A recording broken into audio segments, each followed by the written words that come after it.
Love. Some would say it took a backseat when the pandemic forced us apart. As a family-run and proudly Canadian-owned company, Charm Diamond Centers saw the need to bring us together with tales of love and created the Canadian Love Map podcast. Since then, we've shared hundreds of real, uplifting stories that prove love conquers all. So thank you for listening. We couldn't do it without you. And remember, love starts here. What the world needs now is love. More love. Stars literally aligned. He's always been the one. There's someone out there for everyone.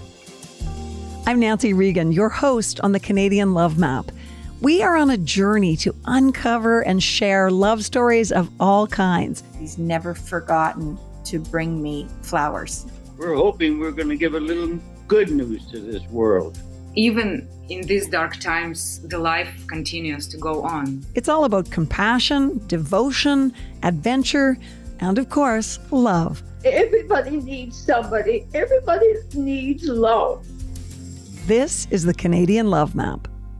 Well, love is the most important thing. The greatest honor of my entire career is entertaining the military. I often think about the fact that they charged up hills, risking their lives so that I could stand on a stage and have the freedom to say the things that I wanted to say. To be able to bring them some laughter, that is the greatest honor of my life.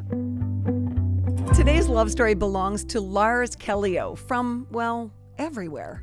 This Canadian comedian has given the gift of laughter to audiences all over the world, including 6 military tours. He's worked with such luminaries as Joan Rivers, Jeff Foxworthy, and Bob Saget, and he's logged so many miles behind the wheel of his beloved Jetta that he's traveled to the moon and back. His fuel is passion, generosity, and the pure love of performance. This is the Canadian Love Map. Hey, Lars, how are you? Never been better. You? Well, I'm just ecstatic to have you on the show. And we're talking about love, as you know, on this podcast. And there are layers of it with your story. And apparently, you're a pretty big fan of our platform talking about passion and love. Absolutely.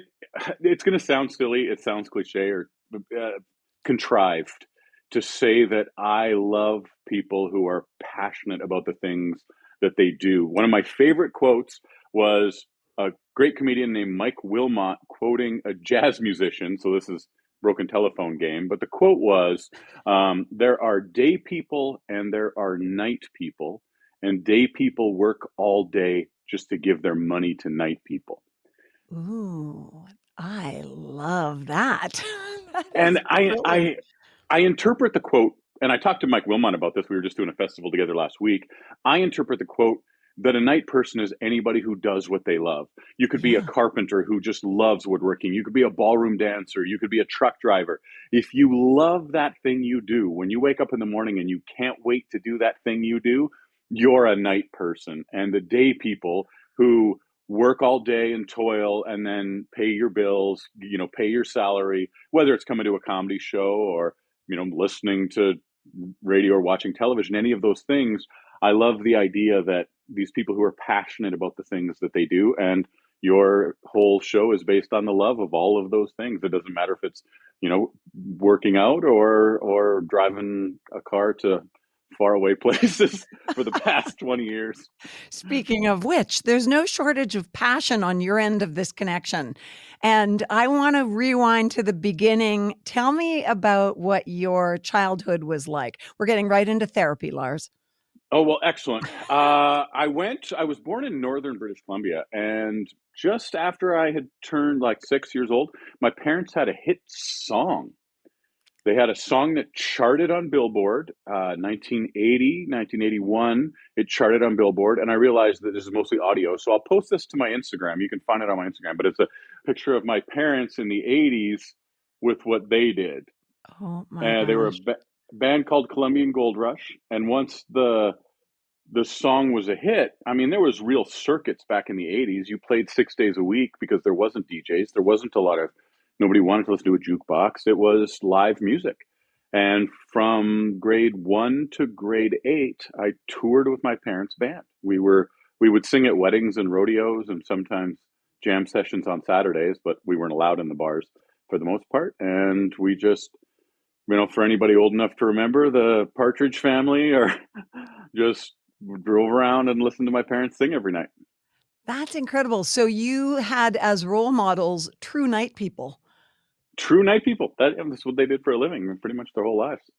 Yeah. So did that give you a real blue sky, like a big open horizon, knowing that, you weren't expected to either be a very predictable profession like a doctor or a lawyer or a dentist?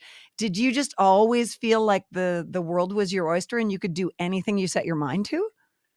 Yeah, we weren't in a box. You could really be outside the box with what you wanted to do. I thought I was going to be a musician. I wanted to be on stage. There are pictures of me singing when I was 3 years old. There's pictures of my mother pregnant drumming with me. She was a drummer until the band started touring, and then she played bass.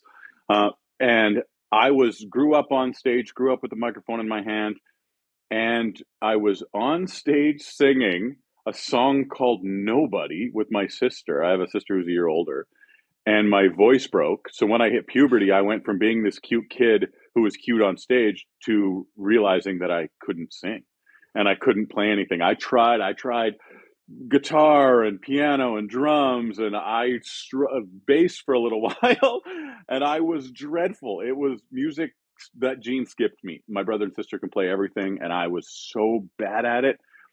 I think I played my last played. I was on stage doing some form of music when I was 20 years old, and never got on stage again until I was 26 years old, when I started doing stand-up comedy, and almost 27. And it's, as soon as I got on stage and told some jokes, that was it. I knew that's what I wanted to do, and I had known that's what I wanted to do my whole life. But thinking that I would follow in my parents' footsteps and play music, I, was so bad at it that it was hopeless. It's interesting, I know a lot of people who are funny, who have a great sense of humor, but they could never go on stage and put that on display because it would be terrifying. But you already had an innate sense of comfort on the stage. Do you think that's part of what caused you to go into comedy? 20 years in comedy, nobody's ever asked me that question. That is an exceptional question. The answer is absolutely yes. Absolutely, without a shadow of a doubt. Having a microphone in my hand, and I don't want to say I'm more comfortable on stage, but I think that there's a sense of, I know everything's going to be okay here. And for that moment, I remember you live in this window that's smaller than a second. The same with doing this job where you're interviewing, where you have to be thinking about the next question, or if you're a comedian, the next joke, or if you're a musician, singing the next line, playing the notes, doing those things. You live in this window where everything else fades away. Yeah. Nothing else is happening in your life but this right now. And living in that window of a quarter of a second, a third of a second, of you're thinking about, okay, this is the next joke I'm going to do. How did that one land? The audience is a little flat, so we got to pick up the pacing. Your timing changes with instinct. The instinct of being on stage 5,000 times, you know when to jump in. You know when to, you don't want to step on your laughs. It becomes instinctual with tons and tons and tons of practice. And before we had started, you mentioned Ron James. Is there a more conversational, funnier person in the world than Ron James? Oh, I don't know if there is. That is one of the greatest, most joyful storytellers of all time. And I would love to live in his brain while he was on stage. I watched him do 2 hours one night in Edmonton. Start to finish, no opening act, 2 hours, crushed, laughs consistently for the entire 2 hours. And in that little spot of thinking about where the next thing is going, or, oh, that one didn't work as well as it normally does, maybe I got to change the trajectory a little and go in with a different direction than he was planning on going.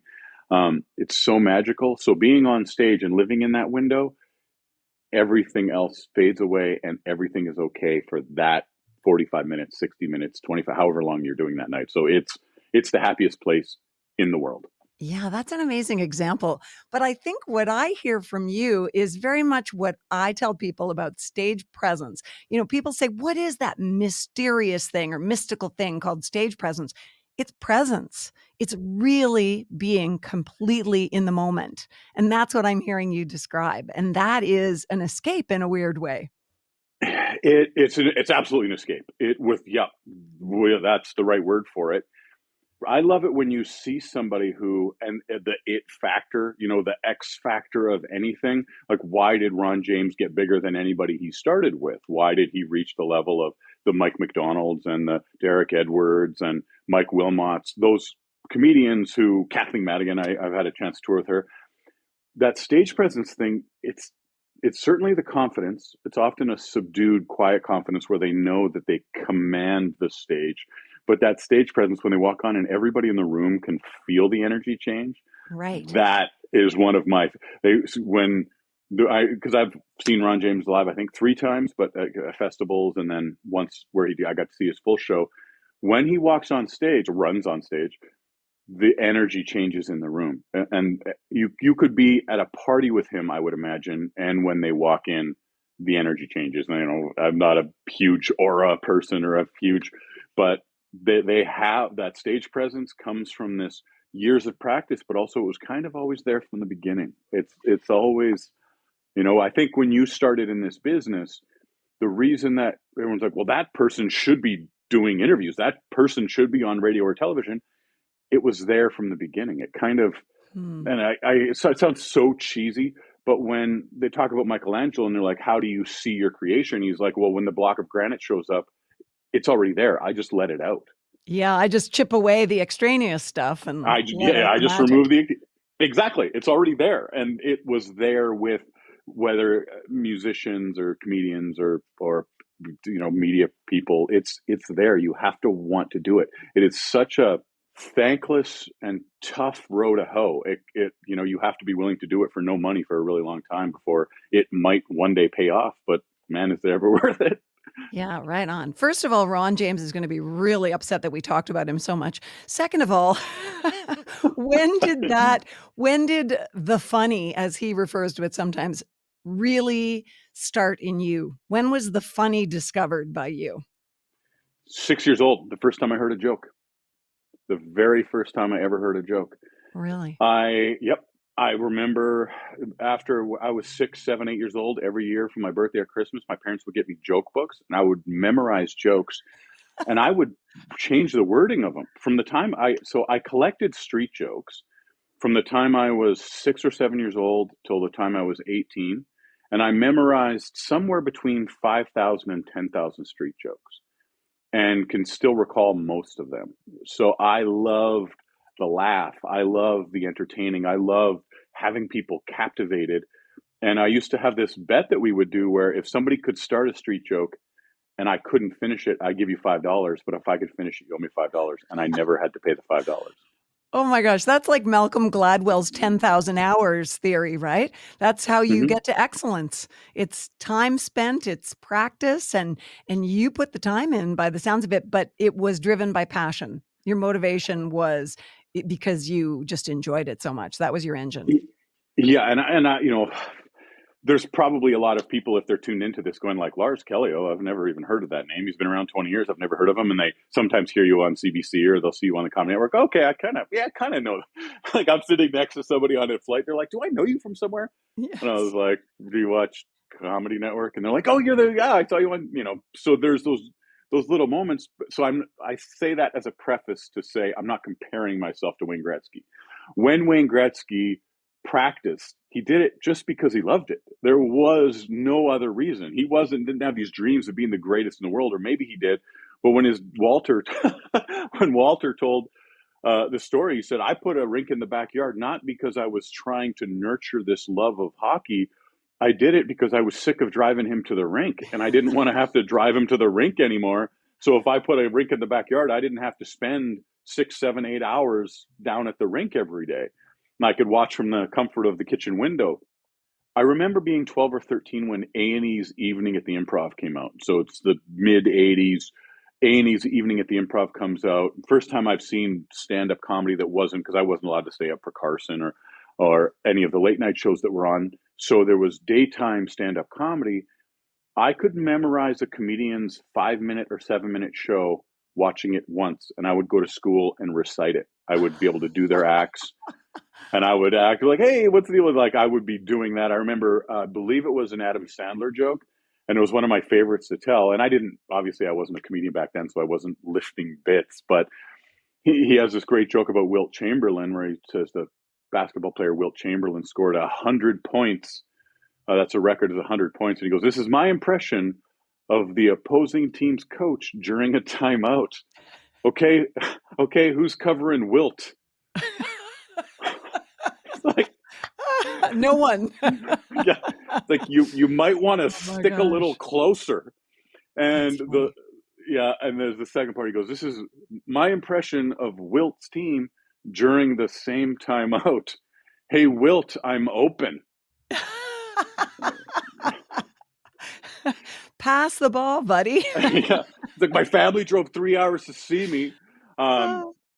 So I would just memorize those A&E's Evening at the Improv and then take them to school and do them. And I would just be, as soon as it was on, I would know. I don't even think we had a VCR to record them. And I remember being so enamored. It just brought me more joy than anything to watch stand-up comedy. And then when I finally gave up on being a musician, and then I went, I've always thought about this comedy thing. And May 18th, 2003 was my first ever time on stage. And when I did that show, I remember being on stage and I got the first laugh, and I thought, this has been it the whole time. Yeah. The whole time. And I have been the luckiest person in the world. 25 countries, and toured with Joan Rivers and Bob Saget and Jeff Foxworthy and all of these great, just for laughs. And it's been a charmed life. It's been, I can't even believe it. I wake up every day, and it's nice that you're familiar with the James Mullingers and the Ron James, because if you know comedians, it's nice. But the average person, people say to me, I've never met a comedian before. And I'm like, me neither. I'm like, when I was growing up, I didn't know any comedians. And the question, when did you know you were going to be a comedian? What? I woke up this morning. It's been my job for 14 years. I didn't know I was going to be a comedian today. Like, it's still, I'm like, who gets to be a comedian? That's the craziest thing in the world. Yeah, and starting out, I mean, I know it's been, you've described yourself, I think, as a 20-year overnight success. And at the beginning, as much as you loved it, there must have been some tough times. I wonder if doing comedy in the beginning is a little bit like golf. And this is just occurring to me, because golf, people can get so frustrated about it, they can get down, but that one good shot in a round keeps them coming back. And you talk about that sweet spot of that first laugh. Is there a comparison to be made there?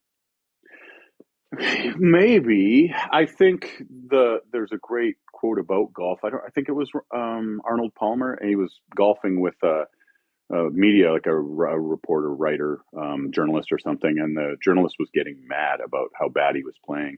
And Palmer, or whoever it was in this story, said, you're not good enough to get mad at this game. And if you're not at the driving range 6 hours a day, if you're not working, if you don't have a professional coach, why are you getting mad? Just go out and play and have fun. I got lucky, and this is, I've been doing comedy for about a year, and I had my heart shattered. I had my heart broken. And for the next 3 years, and when you mentioned escape, I thought, and I wasn't planning on talking about it, but 2004, I went through a breakup, and she's married and has kids. Everything's good now. It's all great. For the next 3 years, I got on stage kind of to escape the feeling from that breakup. Wow. And I went and did 2 or 3 shows every single night, 2004 to 2007. I didn't take a night off. I did karaoke nights. I did poetry readings. I did music open mics. I killed myself to be on stage because for that 3 minutes or 5 minutes or 7 minutes, I was not thinking about that. And I remember when I realized I was over it and I looked behind me, and the moment feels like that Forrest Gump moment when he's running and he just decides he can stop now. He's like, I'm tired. I think I'm going to go home now. And it was, I ran across America again and again and again. And then once I was over it, I kind of looked behind me and I had done 1,200 shows and I was a headliner, and I use that term loosely, but I was a professional working comic. Yeah. And it was just escaping from that. And I'm grateful for that now, because I don't know if I would have been as committed as I was if I didn't have this thing that I was trying to get away from, in a very Oh my gosh, Forrest that's Gump-esque thing. so great. I was just going to say, this is such a perfect example of how sometimes a painful chapter in our past that we resent and, hate when we're going through it, we can look back and go, wow, that served my life so well. It sounds like you owe a thank you note to that woman who broke your heart.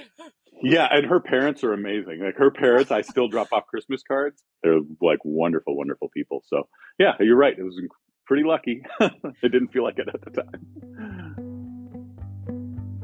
We couldn't share the great stories that we do here on the Canadian Love Map podcast without the amazing support of Charm Diamond Centers.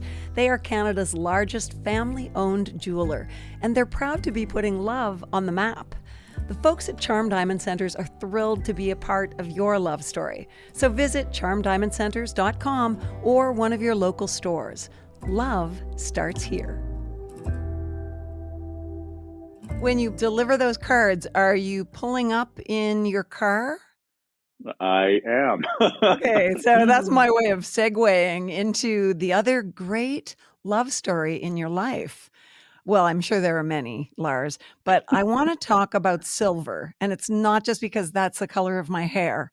Tell me about this crazy love affair with your vehicle. Traveling with my parents every Sunday, I loved watching my dad drive. I loved watching him drive. I would sit over his shoulder and I would just be mesmerized. He would drive, and I would ask him questions about driving.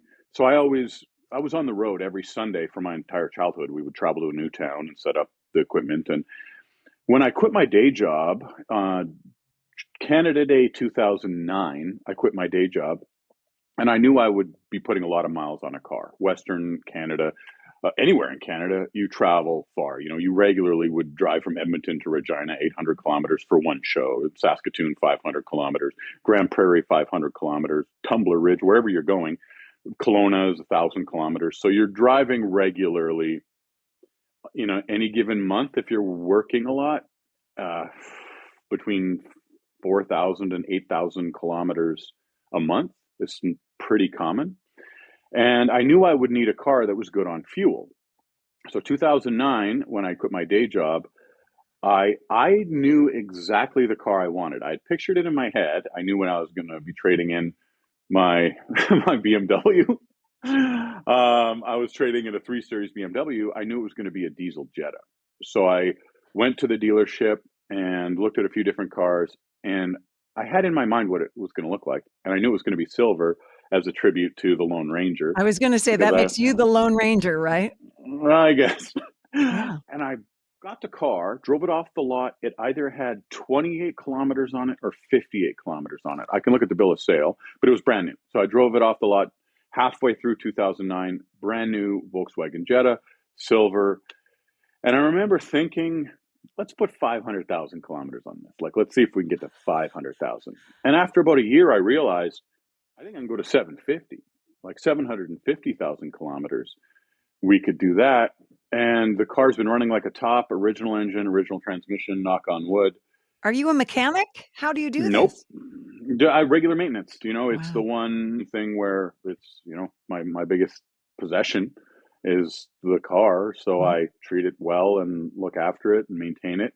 And at 700,000 kilometers, I tweeted at Volkswagen Canada. I said to them, what is your recommended service for 700,000? And they called the dealership and did a major service. So new timing belt, new filters, new fluids, all the way around. So it was close to $3,000. They just messaged dealership and said we'll do a major service for them. And For free? then yeah. Oh, wow. And then during COVID, we were doing a lot of backyard shows. We had this fire pit comedy is what it's called. So I was able to do a lot of charity work, and it was, there was food bank and Christmas Bureau of Edmonton and Santa's Anonymous in Edmonton.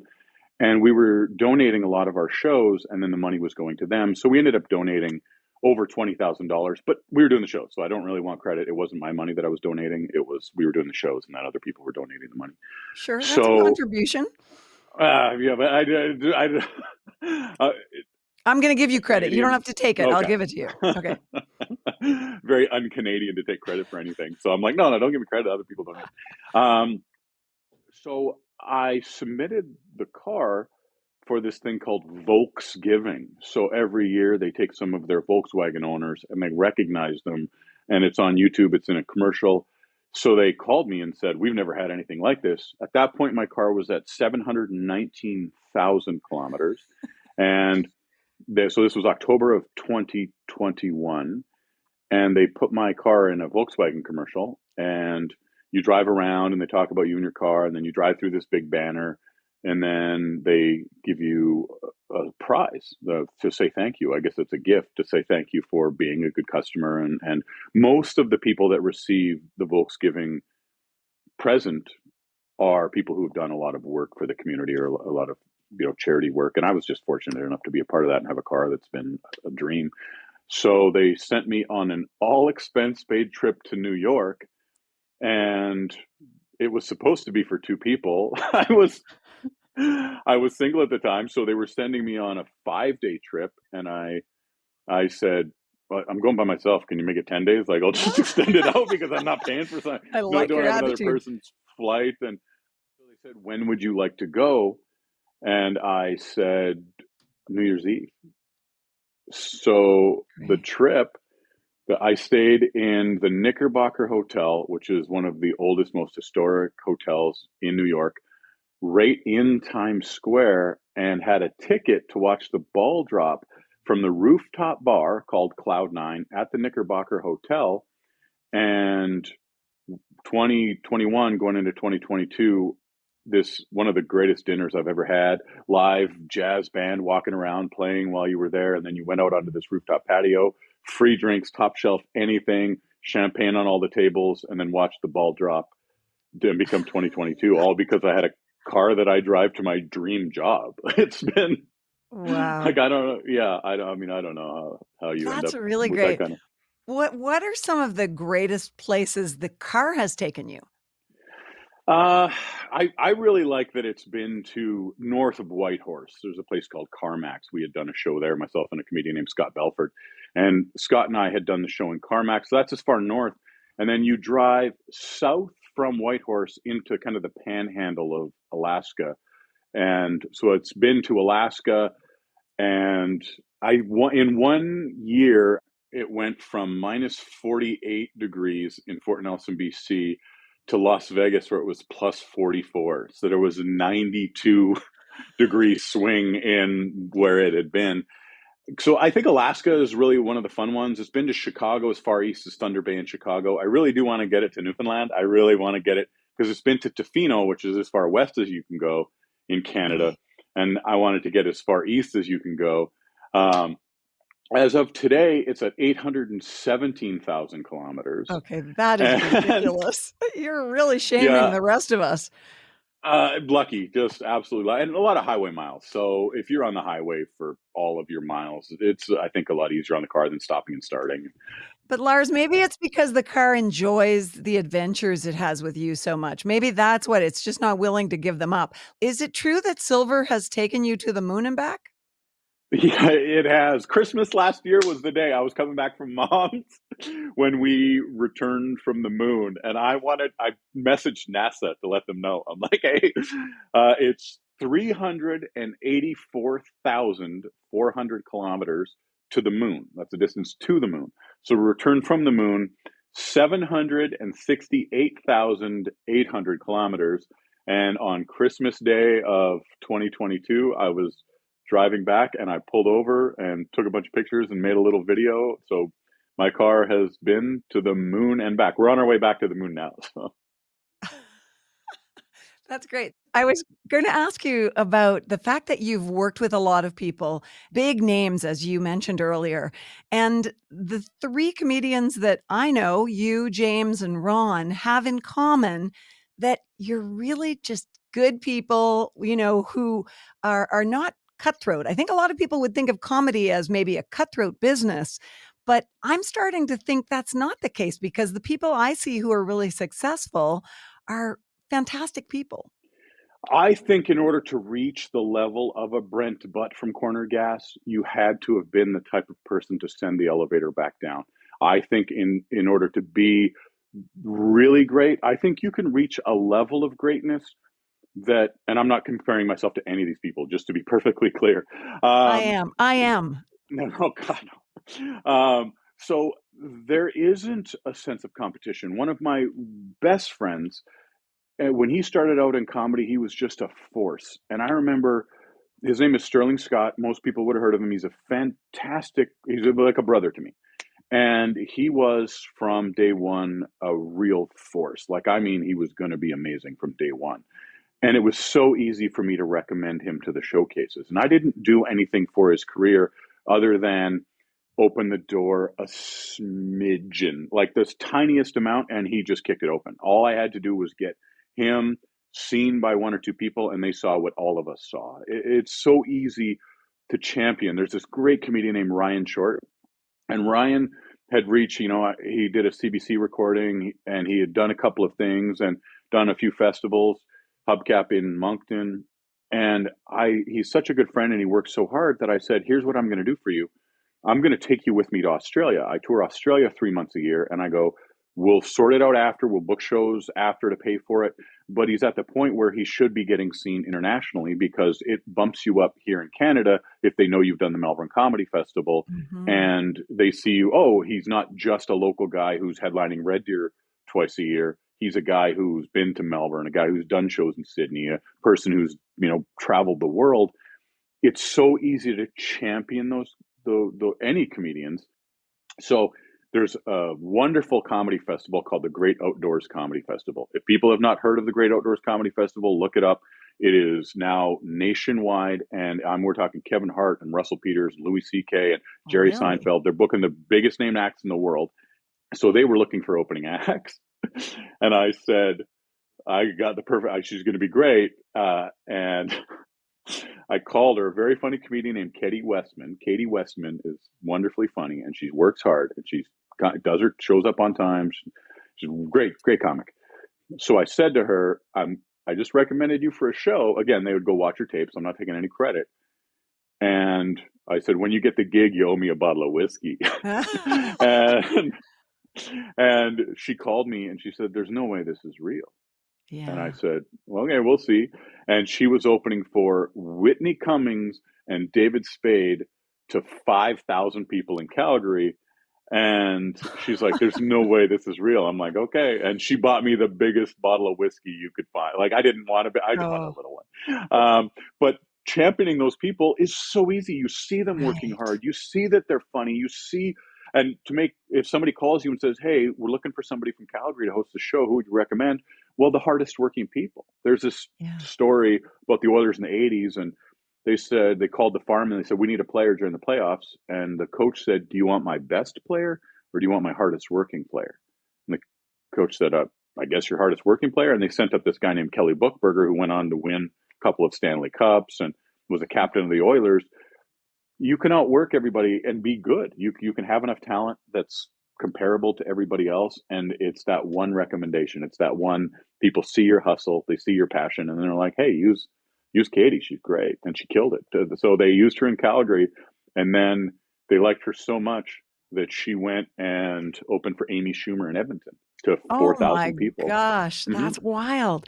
But I love what you say. It's so easy to do that. Like what you did was you cracked open the door for her. She had to be able to walk through it and hold her own. Yeah. Yeah. And Yeah. when she says like, hey, thanks for the Amy Schumer, I go, I didn't have anything to do with Amy Schumer. I had nothing to do with that. That was you. You got that because you were good at the first one. It's generosity of spirit that comes from within, and that shines through, Lars, in this conversation. And I just love that. I love seeing it in people, and even your expression. It's so easy to send the elevator back down once you've gone up, and it's just send it back down. That's really great. I value that so much in my friends. So I want you to drive your car named Silver out east, on your way to Newfoundland. Come and see us in Nova Scotia. But I want to ask one last question before we wrap up, and that is, where does the core of comedy sort of live in you? What is it?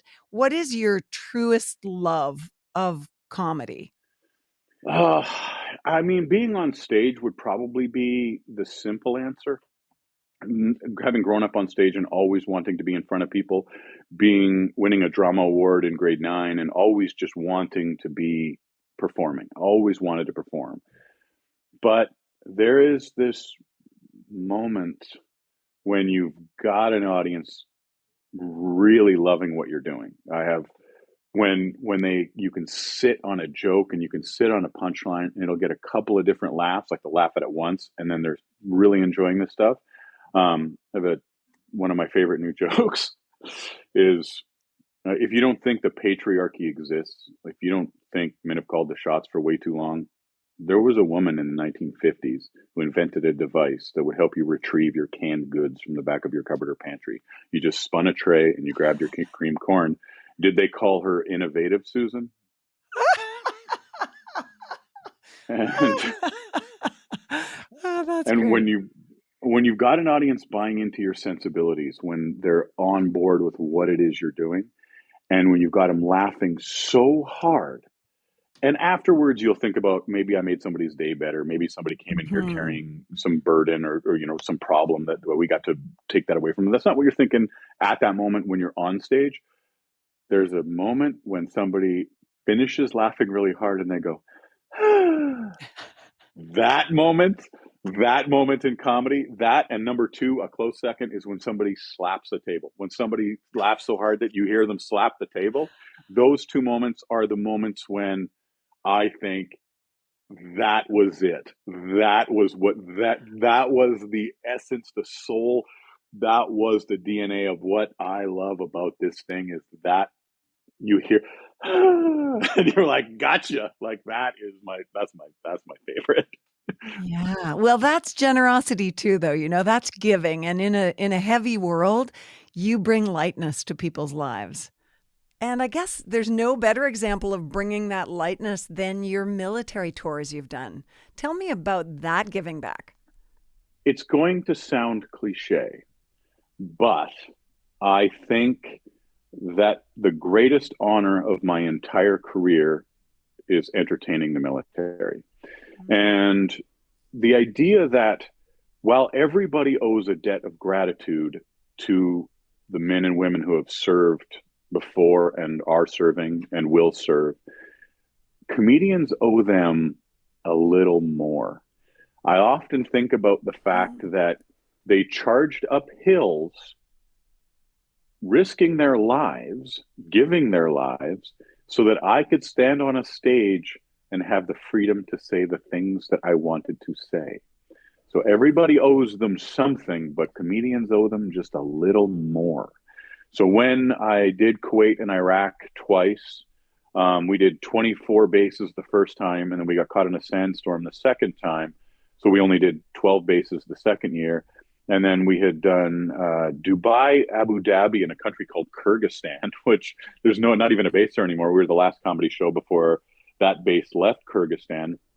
And then to do a show in Izmir, Turkey on Canada Day, 2019, standing on the back of the HMCS Toronto, a Canadian naval frigate, was truly one of the greatest honors of my career. And then there was a show that I had wanted for 10 years. And every interview I ever did, they're like, what show do you want to do? And I would always say, Canadian Forces Station Alert, CFS Alert. It's the northernmost manned outpost on the planet. Wow. So in December of 2019, I had the honor of flying on a Herc from CFB Trenton to Thule, Greenland. And then I didn't know what country owns Greenland. I should have. I consider myself a bit of a geography buff, but I didn't know that Denmark owns Greenland. I had no idea. I stamped my passport Denmark. And I was like, what? We're in Denmark? And then from Thule, Greenland, where you spend the night, to CFS Alert, and you are a few hundred miles from the North Pole. And to do a show up there for the military serving up there, we did a few shows, and I was with a great band out of Kingston called Ambush. Just amazing. Those, while it's nice to bring some joy to those military bases, what you learn when you're touring Iraq and Kuwait is that you're just getting them 90 minutes closer to home. They watch movies when they're not on missions. They try and keep themselves busy. And when you go there, you're providing them, I thought, we're going to bring them a feeling of home, or you're moving them an hour and a half, 2 hours closer to being home. And there's this reprieve and this joy, and they are so appreciative. Mike Birbiglia has a fantastic line where he says, these people have been gone from America so long, they don't know I'm not famous, because they line up to get your autograph and they take pictures. So you sign hundreds and hundreds of autographs, and thank you for coming. We sure appreciate you. Thank you for coming. And what I said when I was in Kuwait and Iraq, there's no alcohol on any of the bases. I said to them, if I ever see you see my show somewhere where I can buy you a drink, come up and tell me, and I will pay for your drinks for the rest of the night. And I was working on a cruise ship, and a military guy came up and said, I saw you in Iraq. And I never mentioned that outside of Iraq. So you would have had to have seen me in Iraq. And he came up and said, I was one of the troops that you performed to in Iraq. And I said, belly up to the bar. And he goes, no, I didn't come over here for that. And I said, doesn't matter. To be able to bring them some laughter, that is the greatest honor of my life, truly. Lars, thank you so much. I really appreciate you taking the time out of your busy life to do this today. And I think I'm guessing that all the listeners probably feel like they're your friend now. They are. I follow everybody back on social media. It's super easy to find. If people are on TikTok or Instagram or Twitter, if you're still on Twitter, but you go to Extra, like the word extra, EXTRA, Extra, and then Lars. So you can go to Instagram, you follow Extra Lars, I will follow you back, and then you could unfollow me and you'll gain a follower. It'll be pretty sweet. That's devious. I'm going to stay a follower, I promise. All right. Well, thank you so much. I can't wait to see where you go from here. And what happens with you and Silver too? Who knows where that relationship could go? $1 million. Going to $1 million. It's a white knuckle express, baby. Thank you for having me. Thanks so much for listening to the Canadian Love Map. This podcast is presented and made possible by Charm Diamond Centers.